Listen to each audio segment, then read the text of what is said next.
senang banget Buburengge bisa bertahan. Maksudnya ini salah satu usaha aku juga yang pas pandemi kan ketar-ketir ya, karena kan tutup, terus juga ya karena kan makanan tuh kena banget lah dampak dari pandeminya gitu. Dan alhamdulillah masih bisa bertahan walaupun pandemi itu ngos-ngosan banget ya. Dan alhamdulillah bisa ngelewatin itu. Ya alhamdulillah udah jalan Allah sih, udah ditolong banget sama Allah. Kemarin gimana sih Kak mempertahankan bisnisnya di tengah pandemi juga? Boleh, abang mau gabung? Mas Kim, Akhirnya Buburengge ini grand opening, pindah lokasi juga ya? Kenapa Kak? Iya pindah lokasi, karena di sana kan udah 5 tahun, jadi kita pengen suasananya yang beda juga, cari tempat baru juga, tapi masih dekat sih sama tempat yang lama gitu. Dan gak berasa aja Allah udah izinin usaha ini buka udah selama 5 tahun di sana, di tahun ke-6 di sini. Dan di sini tempatnya lebih gede. Tempatnya lebih besar juga di sini. Secara tempat ini ya sayang. Iya. Dan masih gampang dicari juga di Bogornya, dekat, soalnya dekat sama tempat yang lama juga. Ya alhamdulillah lah masih Allah kasih izinkan setelah pasang surut di pandemi ya. Karena kan pandemi ya makanan tuh kena dampaknya Masya Allah parah banget gitu waktu itu ya, untuk awal-awal ya. Tapi alhamdulillah masih bisa Allah kasih izin untuk bertahan, dan sekarang buka toko yang baru kita pindah ya. Jadi ini bukan cabang tapi kita pindah. apa aja sih Kak yang baru, makanannya juga Kak atau konsep apa juga Kak? Sebenarnya konsepnya kan lebih ikutan zaman sekarang, orang lebih nyaman, lebih bisa foto-foto di sini lebih nyaman. Di depan juga ada kafe. Kafe itu memang kita jualnya itu kopi duren gitu ya, biar beda. Terus ada juga kopi lain juga sih. Ada kopi lain juga, tapi jadi kayak untuk kopi. Tapi di sini keke juga banyak. Kalau dulu kan hanya kue oleh-oleh, kalau di sini kue untuk makan di sini juga banyak. Jadi kita nambah berbagai macam kue aja sih sebenarnya. Apa grand opening ini dan ada konsep baru nih, salah satu strategi dari Kak Wisnu sama Kak Shiren juga ya, tetap bertahan di tengah badai pandemi ini. Ya karena memang kalau misalnya makanan kita nggak bisa itu aja sih ya, kita harus berinovasi terus. Mau jualan apa lagi nih, makanannya mau diolah seperti apa, tempatnya mau diperbaiki seperti apa supaya orang masih mau datang gitu kan. Ya ikhtiar lah, dan alhamdulillah masih diterima, itu udah alhamdulillah banget. Berapa lama waktu yang dibutuhin nih Bang Wisnu untuk ya renov dan segala macam persiapan ini di grand opening ini? Ya ada mungkin sekitar segitulah, 6 bulan. Tapi ya tapi termasuk dari awal pindahan ya dari awal pindahan kita waktu kontrak di sana juga udah habis kan, akhirnya kita coba untuk meeting sama shareholder lainnya juga, artinya partner kami lah ya, partner kami. Terus waktu kita ngobrol kayaknya kita mau pindah dari tempat yang lama karena memang berbagai macam inilah, artinya alasan gitu. Dan salah satunya karena mungkin kita lihat ketika kita lihat tempat ini memang tempatnya besar, dan memang konsep kita mau kita bikin selain jualan oleh-oleh di sini gitu ya, tapi di satu sisi buat teman-teman yang mau nongkrong segala macam itu bisa di belakang gitu. Dan ada paket pernikahannya saya gitu. Ya, karena kan kita kan ada venue-nya juga.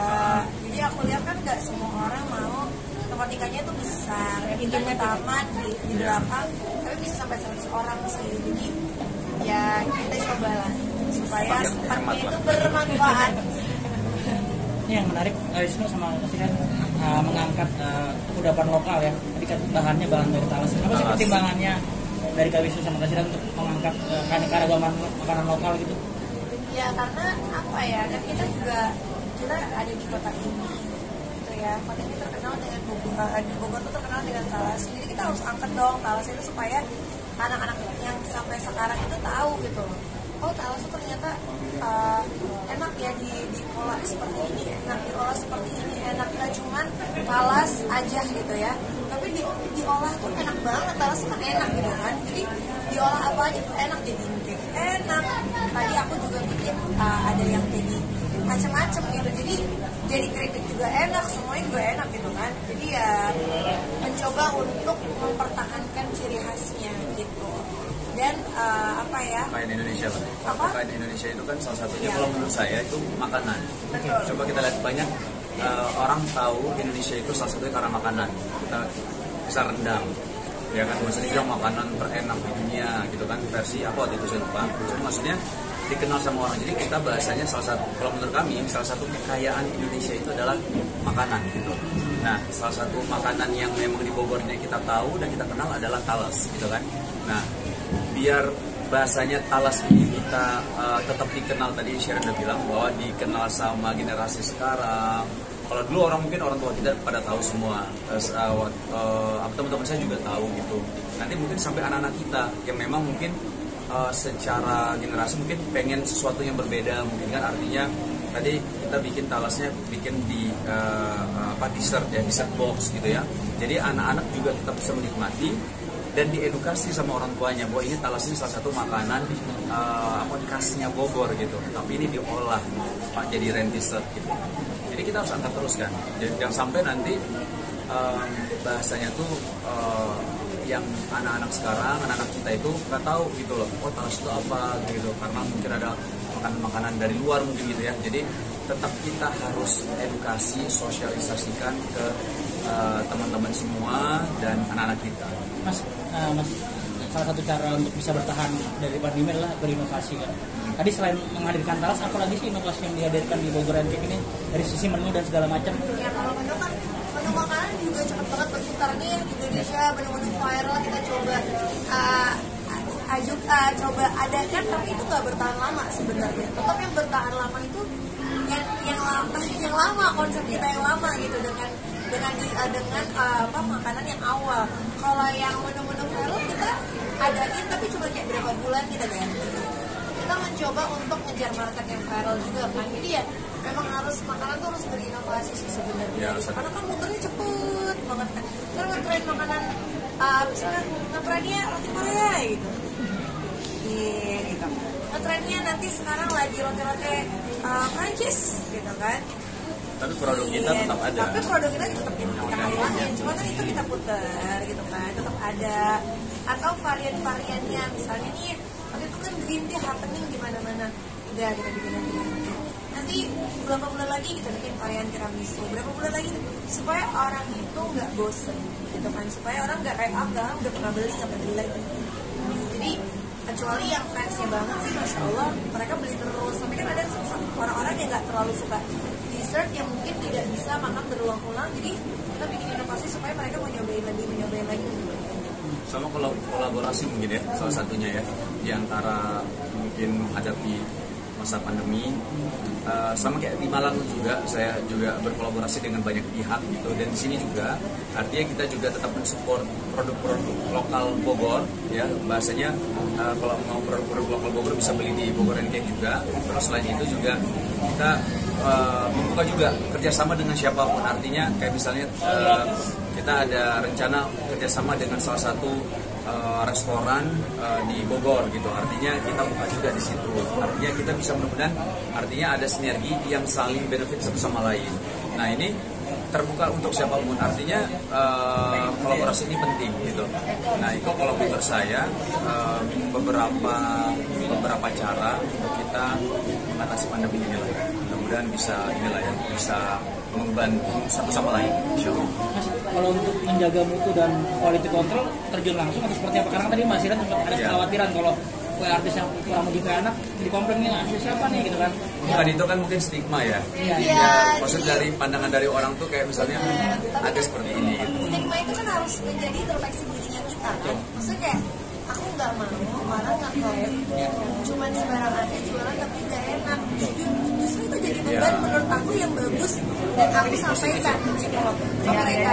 Kita nggak boleh tutup kuping, kita harus buka kuping, tapi kita juga bukan baper, tapi kita harus introspeksi diri nih, apa nih kurangnya. Oke, kita perbaiki rasanya misalnya gitu.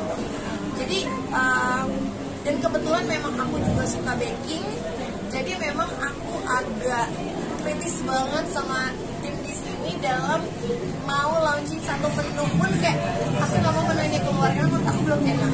Aku mau menu ini keluar karena menurut aku udah oke, udah enak. Jadi kayak cuma kan gini, aku juga nggak bisa terlalu idealis banget karena kan belum tentu mulut aku selera semua orang. Jadi kayak biasanya ada menu baru aku cobain sama satu orang rumah gitu. Bener nggak nih kata aku gini. Cuma tetap ujungnya putusannya di aku kalau untuk menu ya gitu. Tapi kalau untuk yang lainnya Kalisa juga bantu ngasih advice ke aku. Terus di sini juga ada timnya juga dan ada partner kita juga. Kira 5 tahun itu cukup hanya dengan 2 cabang, satu di sini, satu di sana. Cabang sebenarnya selain 2 itu ada beberapa yang lain. Cuman efek pandemi itu membuat kita beberapa tutup. Itu nggak bisa kita hindari lagi. Iya, jadi kan gini, saya kayak waktu itu kan konsep awal itu kan orang datang liburan ke sini bawa pulang produk kita. Cuma waktu itu siapa yang liburan? Pandemi kan ikut, gitu kan. Itu yang bawa pulang bukan kita doang, tapi semuanya, hampir semuanya. Jadi kayak stakeholder pariwisata lah. Pariwisata tuh waktu itu masya Allah ya kena dampaknya. Jadi kayak alhamdulillahnya sekarang udah berangsur pulih dan makanan juga udah naik banget dan orang juga udah mau datang banget. Tapi aku nggak mau memaksakan untuk buka lagi beberapa cabang, tapi aku mau fokus sama cabang ini, sama yang kalau di Cisarua itu kan sebenarnya kecil ya, untuk orang lewat aja beli gitu kan, gitu. Jadi bukan yang segede ini gitu. Dan membuka cabang tuh nggak segampang itu juga dan nggak segampang itu memaintainnya sebenarnya. Takutnya tuh kalau aku sih orangnya nggak mau terburu-buru gitu. Jadi kayak satu diterima sample banget. Kalau itu kan mau buka karena alhamdulillah udah bagus. Tapi kan kita nggak ada pernah tahu ada pandemi di dunia ini. Jadi ya pandemi datang ya kita harus mau nggak mau. Kalau kolaborasi dengan Malang Strudel, Strudel kalau di sini renting. Beda, tidak beda cuma. Kalau beda cuma. Beda. Jadi supaya orang. Bisnis modelnya. Ya, jadi biar mas tahu gini, banyak sebenarnya nawarin. Kenapa sih Rene nggak buka di Jakarta? Kenapa sih Rene nggak buka di Malang contohnya? Atau di mana? Atau kan bisa kan nebeng sama tokonya suami? Masih Pak ya? Cuman aku mikirnya gini, namanya kan Bogor ya kalian harus datang ke Bogor untuk dapatin ranking. Namanya Malang Strudel, harus datang ke Malang untuk dapat. Kecuali ada event-event yang kita datangin di beberapa kota, tapi kan itu kayak special event aja. Tapi banyak banget yang nawarin Bogor yang bukan Jakarta dan aku selalu nolak. Jadi kayak udah datang ke Bogor. Atau lo nitip siapapun yang lagi datang ke Bogor. Konsepnya memang oleh-oleh konsepnya. Mas, tapi dengan kondisi pandemi yang memberikan dampak terhadap industri terutama makanan, kedepannya potensinya setelah dari pandemi ke endemi seperti apa? Nah kalau misal dibilang dampak pandemi, waktu itu kan pernah ngobrol sama Pak Sandiaga Uno ya, waktu itu kita kan mengundang podcastnya beliau, saya sama Shiren, dan beliau menyampaikan data yang ada bahwa dulu prediksinya ini industri pariwisata itu adalah industri yang paling lama recovery. Nah, tapi kan kita berharap jangan sampai seperti itu. Dan alhamdulillah ketika akhirnya lockdown sudah mudah, gitu kan kita bisa jalan-jalan dengan prokes ya gitu ya, prokes yang ketat. Alhamdulillah itu kan lonjakannya luar biasa banget. Kita lihat dari Ramadan kemarin, dari data yang ada itu penjualan aja untuk muslim fashion aja itu luar biasa besarnya. Karena apa? Karena kan diperbolehkan mudik kan. Nah, ketika diperbolehkan mudik, orang kan otomatis pengen beli baju, beli ini itu segala macam. Dan salah satu beli oleh-oleh, dan itu lonjakan yang sangat luar biasa. Nah, ini ya kita bersyukur pastinya. Nah, kalau dibilang setelah pandemi, biasanya kan memang kalau menurut kami ya, kalau kita lihat data yang ada juga ya, itu secara penjualan juga meningkat jauh pesat. Terus orang-orang yang dulu mungkin kayak misalnya nggak pernah liburan jadi liburan, hotel penuh, rata-rata penuh semua. Nah itu dari indikator-indikator ini aja kita bisa lihat bahwa semuanya pasti akan kena dampaknya, dampak secara positif ya. Misalnya ketika hotel penuh, otomatis berarti wisatawan banyak tuh yang berlibur. Nah pulang, budayanya kita itu beli oleh-oleh. Nah itu nanti akan berdampak yang beli oleh-oleh, berdampak kepada mereka lah ya, stakeholder pariwisata.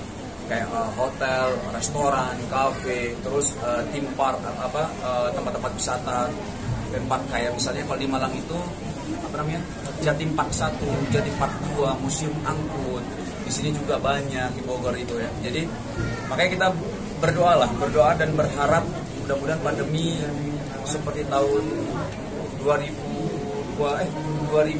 ya, pertama ya. 2020 kan? 2020 mudah-mudahan jangan sampai terjadi lagi, karena dampak kepada semua pelaku, bukan hanya pariwisata, tapi pelaku industri apapun itu kena dampaknya. Maksudnya karyawan Karena juga kena dampak, banyak lah, banyak. Jadi ya kita berdoa dan kita terus prokes juga teman-teman semua, artinya untuk menjaga semuanya insya Allah. Tapi optimis Mas ya? Optimis setelah Optimis harus. akhir tahun ada di Jakarta atau Jakarta Surabaya hotcake saya di ada buka cabang Jakarta Surabaya lagi ya? Kalau Jakarta nggak buka. Cuma kalau ada tapi kan event-event ya. sejak pandemi itu memang kita salah satu alhamdulillah lokasi jalan bertahannya itu karena kita jualan online. Ya, jualan online. Jadi satu Indonesia tuh bisa beli waktu itu kan, tapi memang mendukung tertentu aja yang memang bisa bertahan di pengiriman gitu, dan itu ngebantu banget, masya Allah, alhamdulillah. Karena tadi itu udah kayak, ya maksudnya mungkin yang nonton itu yang pelaku usaha juga yang, oh ternyata artis kena juga ya, iya semuanya kena, tenang aja gitu. Kita akan bangkit bareng-bareng insya Allah. Itu benar-benar kayak sampai kayaknya kan itu nggak lama pandemi awal, habis itu Ramadan kan, itu kan kita harus ngeluarin THR segala macam kan, itu benar-benar kayak itu muter otaknya sampai ya udah pakai uang pribadi aja kayak gitu. Maksudnya banyak yang hal dipikirkan lah gitu. Jadi alhamdulillah sekarang sih udah masya Allah banget. Jadi alhamdulillah hikmah pandeminya kita tahu jualan online seperti apa besarnya. Mbak Shiren, Mas Wisnu, salah satu strategi bertahan tidak hanya tengah pandemi, tapi ketika banyak teman-teman artis kemudian pada terkapar bahkan tidak melanjutkan bisnis kue, tapi bisnis goreng cake ini itu tetap jalan terus. Sebenarnya kuncinya apa? Selain fokus tadi, Mbak Shiren kan nggak mau buka cabang di tempat, tidak mau buka cabang di tempat lain, misalnya meninggalkan dunia sinetron barangkali itu jadi pertimbangan. Ada nggak kali ini? Kalau menurut kami ya, bisa jadi salah juga ini dari sudut pandang kami lihatnya memang ketika kita bisnis oleh-oleh bukan hanya bisnis menjual oleh-oleh saja, tapi ada hal-hal lain yang kita perhatikan. Ketika dalam satu bisnis itu kan ada beberapa divisi kan, jadi ada marketing, finance, terus operasional. Nah, jadi ini harus kita perhatikan semua. Operasional itu kan nggak semudah yang kita kira. Mungkin ketika kita bikin satu satu brand gitu ya, ada mungkin ada satu satu hal yang membantu kami. Artinya kita karena kita dulu yang main sinetron di dunia entertainment, jadi ketika bikin satu brand mungkin dulu kalau secara kita membumingkan di opening itu alhamdulillah lumayan Allah bantu gitu loh. Maksudnya alhamdulillah Allah bantu untuk kita bikin satu brand gitu. Nah, tapi ketika makin banyak orang bikin, memang orang mungkin melihatnya jadi hal yang biasa gitu. Oh semuanya bikin, bahkan sampai ada yang orang beranggapan bahwa oh di belakangnya sama semua nih, padahal nggak sama semua gitu. Ada beberapa yang punya brand mereka sendiri gitu. Cuman masalahnya memang soal operasional kita harus pikirkan, soal produksi juga kita harus pikirkan. Dari produksi aja, ya produksi Shiren R&D ini kan hal yang sangat penting. Kayak Shiren bilang inovasi produk itu kan berarti dari R&D ini harus benar-benar kuat gitu loh. Terus operation ini bukan hal yang gampang juga gitu. Jika mungkin secara marketing kita bisa mendatangkan orang-orang untuk datang ke toko kita, tapi secara operation kita nggak siap, wah itu bisa kacau balau gitu. Jadi banyak hal sebenarnya yang harus diperhatikan ketika bikin satu usaha kan gitu kan. Nah, alhamdulillahnya kami, bukan hanya kami, saya sama Shiren, tapi ada partner kami juga. Artinya kita bisa membagi tugas lah. Artinya kami di ranah apa, saya di ranah apa, Shiren di ranah apa, partner kami di ranah apa, sehingga kita bisa bisa sinergi satu sama lain, sehingga alhamdulillah atas izin Allah, tentunya atas pertolongan Allah, sampai sekarang ini bisa jalan terus usahanya gitu. Tapi kalau untuk bisnis F&B setahu kami, ya F&B ataupun oleh-oleh, salah satu yang harus kita perhatikan adalah produk. Simpelnya, kalau produk enak, itu insya Allah jadi marketing yang hebat sebenarnya. Artinya kalau kita mau melakukan marketing sehebat apapun, tapi produknya biasa aja, susah orang balik lagi. Tapi kalau misal produknya enak, marketingnya nggak begitu kencang, insya Allah orang akan balik lagi walaupun butuh waktu gitu loh. Nah jadi mungkin kalau untuk orang ketika bikin produk, oleh-oleh kah, kue kah, atau makanan kah, yang harus diperhatikan salah satunya adalah produknya. Karena produk yang enak itu adalah marketing yang hebat kalau menurut saya gitu. Jadi insya Allah orang akan balik lagi dengan sendirinya karena produknya memang dikangeni.